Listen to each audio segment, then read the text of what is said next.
Hey, wa Kenya ni aje? Maze hii wiki, state of the nation of this week. A lot has happened. So I carry on from where I left, that at Inahutuhusu, we believe that Mandamano is not the only solution. So this week there was the Mandamano, and there was a call for resist Safaricom, KCB, the Star. Kenyans, before I make my comments, I want to tell you one thing. I always go through comments and some are very positive. But imagine some things I read explains why politicians think we are foolish. For sure. Yani, we have refused to think. We have refused to carry our brains. Tunabebewa akili na wanasiasa. So sometimes when you sit and think, sometimes you think, you write something before you comment. Ebu ask yourself, how am I going to look with this comment? Jiulize tu hivyo ndaka aje. Now, on to the first point, because today I have 5 points regarding state of the nation. Number 1, on the boycott of the Star, KCB, Safaricom. I posed a question and I asked Kenyans. Someone who's saying resist Safaricom, you need to interrogate whether he has eaten Airtel money. Now, yesterday he lifts the boycott of the Star. Does that mean he was given money by the Star to keep quiet? Are these Mandamanos genuine? In fact, I think Eric Omondi is more genuine regarding Mandamano. Probably you'll ask me why I'm not joining Mandamano. Number 1, I don't have the resources. Eric Omondi might be pushing an agenda. I don't know. Maybe someone is funding his effort. He has money. So me, I can't. The only thing I can use is what is available locally, and for me, social media and akina Mutembei, So I want Kenyans to see this as a civic education session. So ask yourself whether someone has eaten money. On the issue of privatization of parastatals, this week there was a conversation that the legislature the powers have been withdrawn. Kenyans, I want to remind you about the 2008 IPO of Safaricom. The people or the entity that was charged to do the work by the Public Finance Act 2012, or rather the ones who are allowable by law, they're called Privatization Commission. So the challenge is that right now they do not have a board. They have not modernized the policy for IPOs. They do not have a modernization of public-private partnerships. And this is where the legislature comes in. So I don't think that things are being sold. No. In fact, my advice to government would be, if you're privatizing parastatals that are not, returning money. And by the way, if we don't privatize those parastatals, the government needs to give them 1.3 trillion to keep them afloat. Do you remember Uchumi guys used to ask, where are they being bailed out? So that is what the government is moving away from. And it was an advisory by the Parliamentary Budget Office that it can be done. And they estimate that they can make 30 billion per year. My advice would be, if we privatize some parastatals, let us nationalize the Ngamia 1 project. Talo Oil said that they need their investment is 32 billion. That's 50% investment. So what the government of Kenya can do is, number 1, they have 138 billion from the petroleum fuel levy, and then they might have an additional 30 billion from the privatization per year.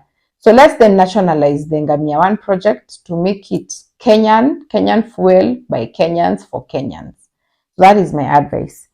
Then there's another issue on cost of power. I'd like to commend MP Women Rep for Laikipia, Jane Kagiri. She has been listening, and she has brought in a motion in Bunge that power is expensive. That we agree. Mine is to encourage her and tell her that there is need for amendment of the Energy Act 2019 that ensures that Kenya Power is the only entity that pulls demand, number 1. Number 2, the IPPs or independent power providers must charge power cost lower than or equal to what KenGen is doing, because they're using our water, our solar, our geothermal. So why should we pay them more? So she has done a good job. Regarding what else? There was an issue today about in the Business Daily on how our foreign exchange has gone down and the shilling has lost to the dollar. Dear Kenyans, do you remember when I told you during the campaign, I made the proposal about industrial hemp? Many of you might say it was the boss's idea, but you remember boss used to say watu wakule bangi. So for me, when I was building brand Justina, I went into research and realized that, or rather gathered information that industrial hemp can be used in 9 sectors, which is plastic, paper, car parts, furniture, textile, cosmetics, food and beverage, and also building and insulation. So have I left anything out? I don't think so. So if the idea that I had in my mind was for industrial revolution, remember climate change, we are cutting our trees for furniture, it is affecting our climate. We cannot cut trees anymore. And then remember also Malaysia and Indonesia have said that they are not going to be selling crude palm oil. So we need our own cooking oil instead of buying finished goods, which would mean that companies are shutting down because they're just warehouses. So, and I remember if you are around in around 2012 thereabout, Cadbury's closed their manufacturing in Kenya after they were bought by Kraft Food, something like that. And Cadbury's now is just a warehouse model. So what does that say about the Kenyan workers? Many of my classmates who I was in class with, we were doing our masters in procurement then, lost their jobs. So when an economy is turned into a warehousing economy, we lose out. So if power is brought down, and then we have our own raw materials for production, government also needs to work together with private sector. They are really crying about corporate tax. And when government, I need to say this, when governments say that they want to widen the tax base, in my understanding, widening the tax base means that you have more people in the tax net pool, not overtaxing the ones who are already formalized. Who are these? People who in business they pay VAT, people who pay income tax, people who pay excess duty, people who also the custom duty from East Africa, the model that people who are selling goods and services in the East Africa community. So those are the people who are already formalized. So for me, when government says that they are widening the tax base, I want them to look at the mama mboga, the mtu wa boda boda, not just to tax them further in terms of what they are eating, but to grow the economy so that they can come to a position that is formalized, whereby there are so many opportunities. And even when you do a transaction, you're seeing the purposes of your money. But even if you're widening tax base, dear government, you need to also consider the fact that money needs to be utilized well. Again, I go back to the tax policy. Our MPs who earn $1 million plus, imagine they buy sugar at 170, the same way someone who's earning 40K is buying. So our tax policy is very regressive. We need a progressive tax policy where at least everyone pays an equitable share on the proportion of what they are earning. So when I say that Mandamano is not the solution, there are so many things that can be done in Bunge. And let me remind you, dear Kenyans, that in 2000, when we were going to war, was it 2011? Parliament was very divided. At the time, it was after the 2007 post-election violence. But Parliament came together. They passed the new constitution. They also allowed our military to go into Somalia because it was a threat to our national security. What that means is that we cannot be saying that we are not working together, yet it has been done. Parliament is very powerful. So Kenyans, you need to also start understanding who are these people you're taking to Bunge. Do they have your interests at heart? And finally, today I won't talk much.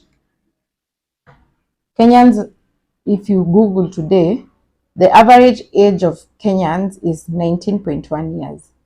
That means the way we are going is that if you expect a public service, you must either be connected, you must either spend money or beg someone.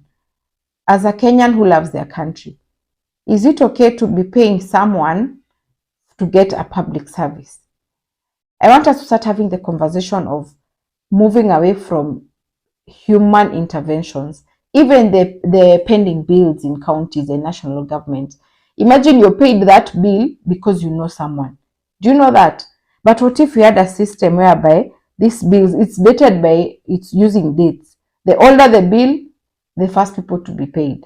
I mean, isn't it?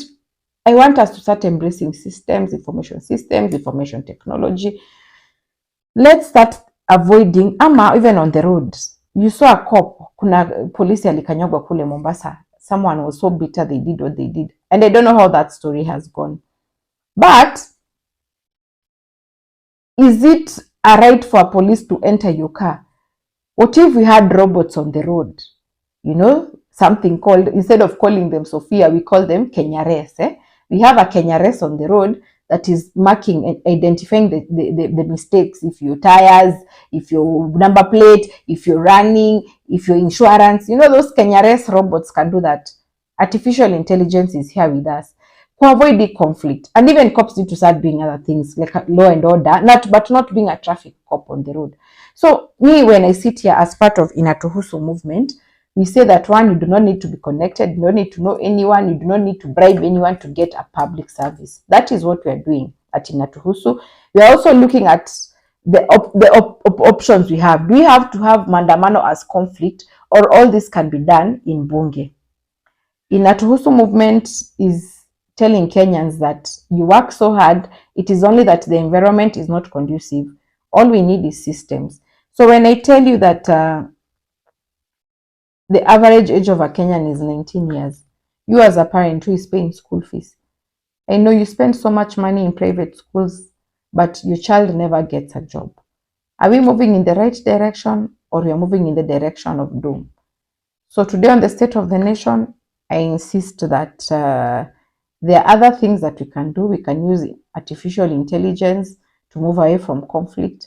But the most important thing, mtu akiwaambia resist a brand, please think and use your brain and ask yourself, are we resisting this brand because the brand has not given this person money, or what? And in Atuhusu, we say that if Kenyans want change, they must be willing to invest in the process. If ordinary Kenyans want to see a difference, ordinary Kenyans must support an ordinary leader who will not be loyal to corporate interests, but will be loyal to the plight of Kenyans. Thank you very much for your time.